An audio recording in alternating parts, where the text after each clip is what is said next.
What's going on with Nolan Arenado? One of the biggest stars in the game is on the trading block, but it seems like no one wants him. And he's also gone from one of the most beloved players in the league to someone many are rooting against. How is that possible? Well, in order to answer that question, we need to rewind and reintroduce Nolan Arenado. Nolan Arenado has racked up a ridiculous 10 gold gloves and 6 platinum gloves in his career, making him one of the greatest third basemen of all time. He's also an 8-time All-Star with an average OPS plus of 120. On top of that, he's been a home run machine, totaling 341 home runs in his career, which is 6th most among active players. His combination of defense, power, and an average .285 batting average means he's been one of the best players in the league for the past decade. However, his stats took a major downturn in 2024. He slugged a career-low .394, only hitting 16 home runs, which is the lowest he's posted since his debut season in 2013. The underlying stats don't look good either. His exit velo was the lowest of his career, going from about 89 miles an hour to 86 in 24. His barrels also dropped off dramatically. He went from about a 7% barrel rate down to 3%, one of the lowest rates in the league. For a guy who's 34 years old, these are really concerning stats. On top of that, Arenado has 3 years and $64 million left on his original extension with the Colorado Rockies. But even if Arenado's in decline, why is he on the trading block? Well, simply put, his current team, the St. Louis Cardinals, have stagnated big time. In Arenado's first 2 years with the Cards in 21 and 22, they made the playoffs in back-to-back years, but they faded in the past 2 seasons. They bottomed out at 71 and 91 in 2023 and missed the playoffs again in 2024. Now, 2 of their biggest stars are gone, with Adam Wainwright retired and Paul Goldschmidt a free agent, and they just don't have enough good players right now to contend. The Cardinals used to just grow awesome players on trees, but that operation has stalled out over the past few seasons. In the face of that disappointment has got to be Jordan Walker, the former number 4 overall prospect in baseball who has struggled mightily at the major league level.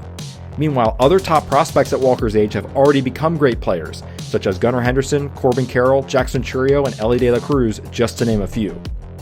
The good news for the Cardinals is that they have an exciting group of young players coming up, which include electric shortstop Mason Wynn, plus 4 top 100 prospects all expected to debut in 2025. So it's easy to see why the Cards might want to focus on their young core for the next year or two. Now, meanwhile, on the financial side, the Cardinals' TV deal is getting reduced by 25%, and their attendance is expected to decline as well. So with all that on the horizon, it's not a surprise that their GM John Mozeliak said this, quote, "From a financial standpoint, we're trying to move our payroll. There are certainly other ways we can do this, but moving Arenado would be a big help. It's mostly financial, but it also creates runway for someone else." So just 4 years after they welcomed Arenado with open arms, the Cardinals can't wait to get his contract off their books. Arenado is back on the trade block. But the only problem? Arenado has a full no-trade clause, and he's not afraid to use it. In fact, Arenado let the Cardinals know there's only 6 teams he's willing to waive his no-trade clause for. That's the Dodgers, Padres, Phillies, Mets, Angels, and Red Sox. Okay, so other than the Angels, it's pretty easy to understand that list. These are all contenders for the next few years. And not only that, these are big money teams who have the ability to sign more free agents around Arenado. After his experience with the Rockies-type payroll, that's got to be something he values.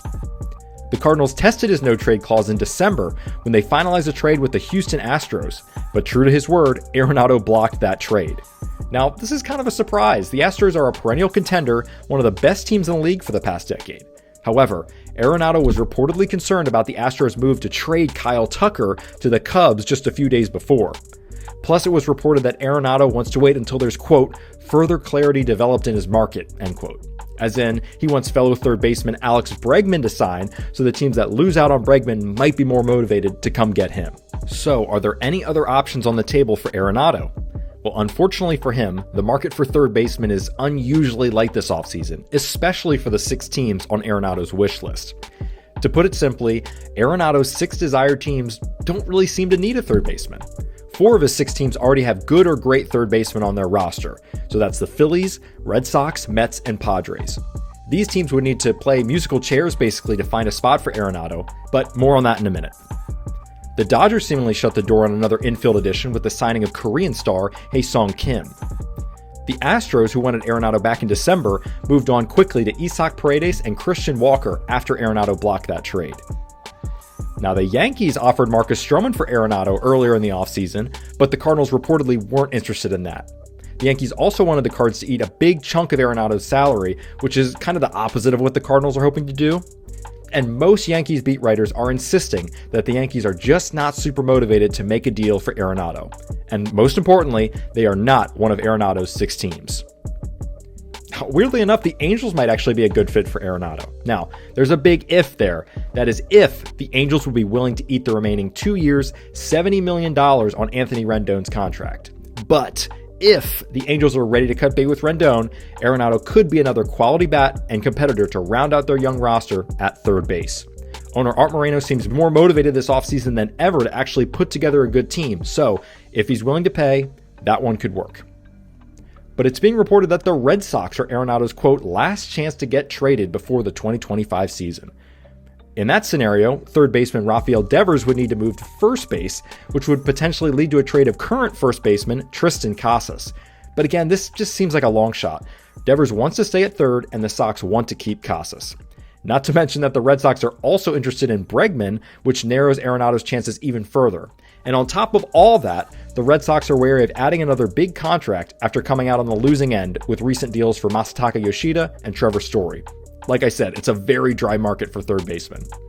But if the Red Sox do end up wanting to make another big move, and if Bregman signs elsewhere, they just might come back around to Arenado.